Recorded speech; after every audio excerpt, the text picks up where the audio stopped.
5, 4, 3, 2, 1, 0.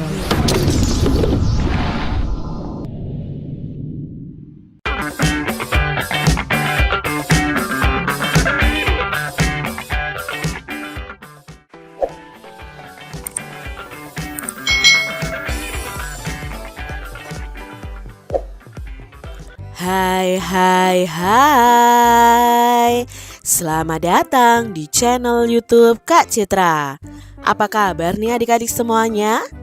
Kak Citra berharap kalian dalam keadaan yang baik, sehat, dan siap untuk belajar ya. Hari ini kita akan belajar bersama-sama untuk mata pelajaran tematik kelas 4.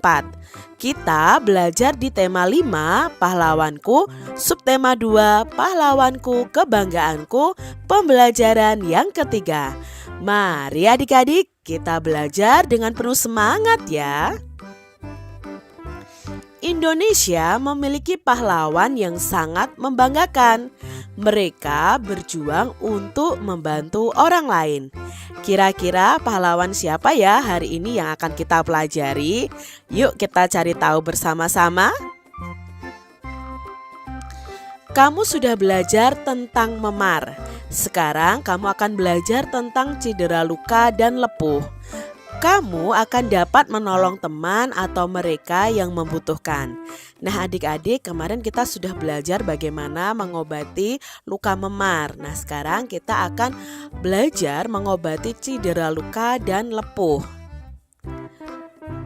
Cedera dalam dunia olahraga dapat dikategorikan menjadi 3 tingkatan, yaitu cedera ringan atau cedera tingkat pertama, cedera sedang atau cedera tingkat kedua, dan cedera berat atau cedera tingkat ketiga.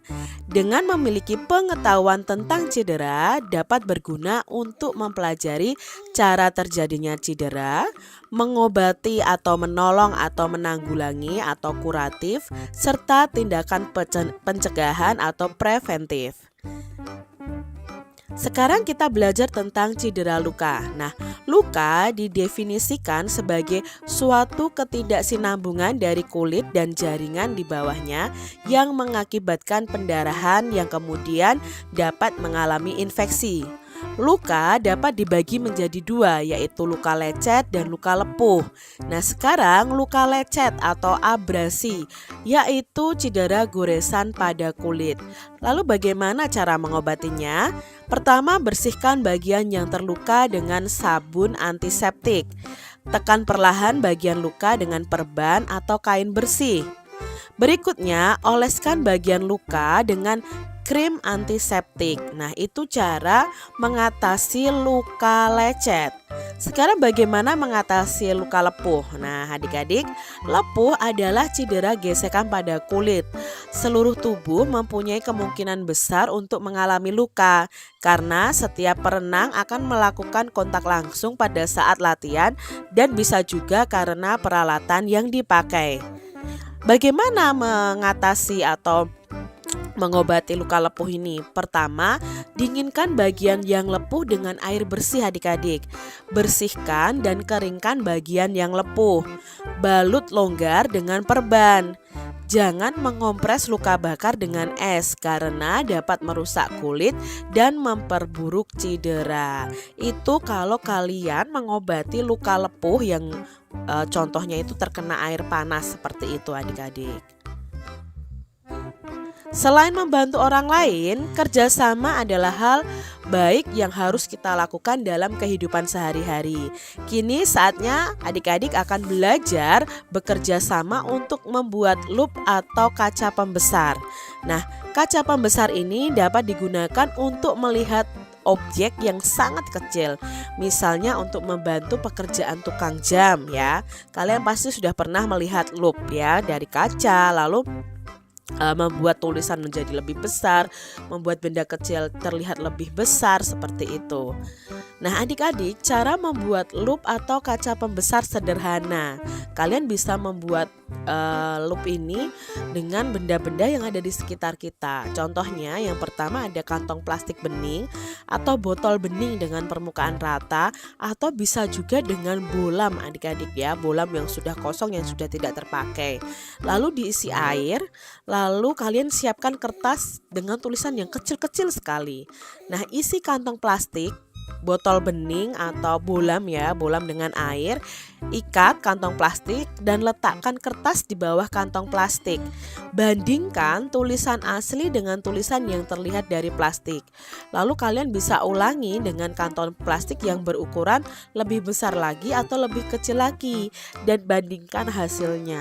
Nah, dari percobaan ini kita bisa mengetahui bahwa loop sederhana ini bisa memperbesar tulisan supaya ini adik-adik bisa dibaca ya, memperbesar tulisan yang tampak dari loop ini supaya bisa kita baca.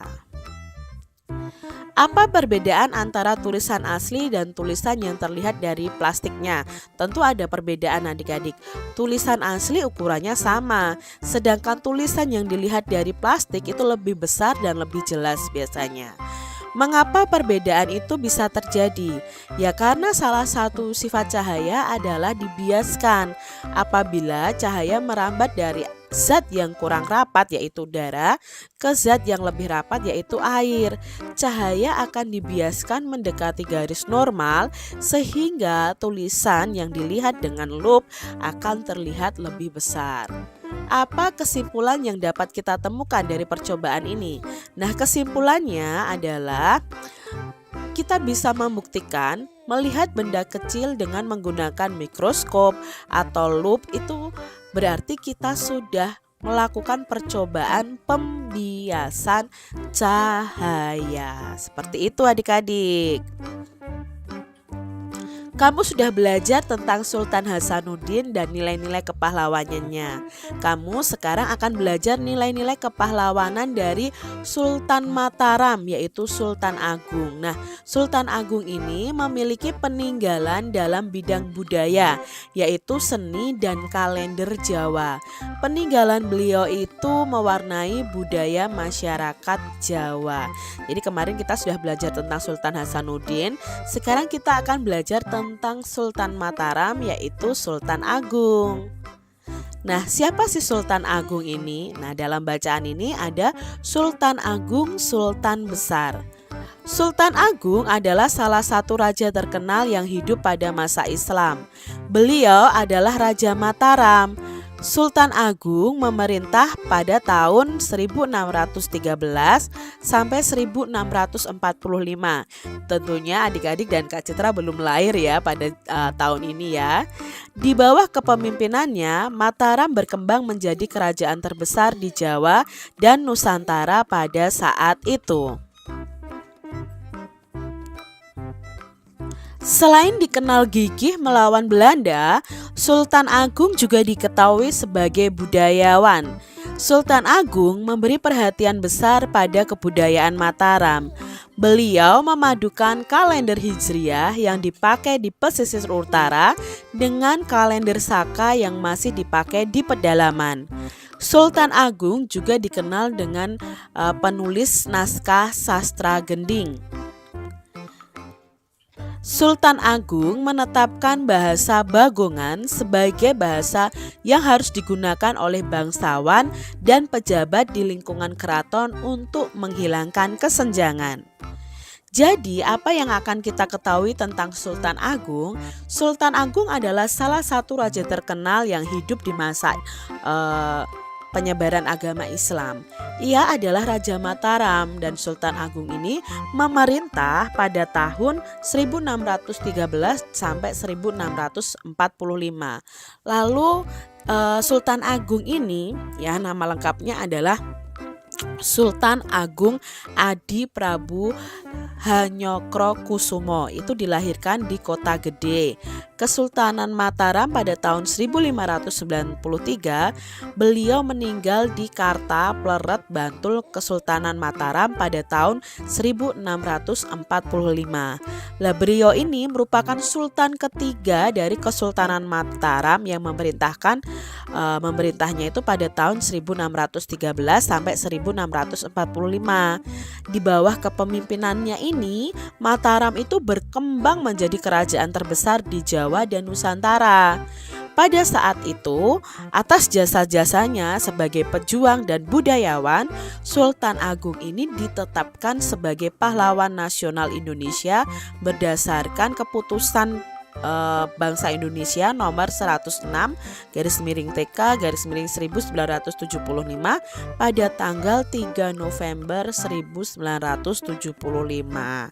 Maka Sultan Agung ini disebut sebagai pahlawan nasional Indonesia karena perjuangannya sangat banyak adik-adik, melawan Belanda, menyejahterakan rakyatnya. Dia sangat terkenal. Begitu tadi adik-adik pembahasan kita di tema 5, subtema 2 pembelajaran yang ketiga. Semoga video pembelajaran ini bermanfaat untuk adik-adik semuanya. Dan sampai jumpa lagi di video pembelajaran Kak Citra selanjutnya. Tuhan memberkati.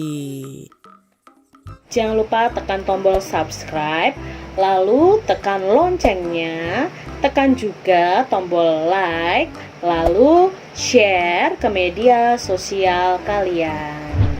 Jangan lupa untuk ikuti media sosial Kak Citra. Terima kasih.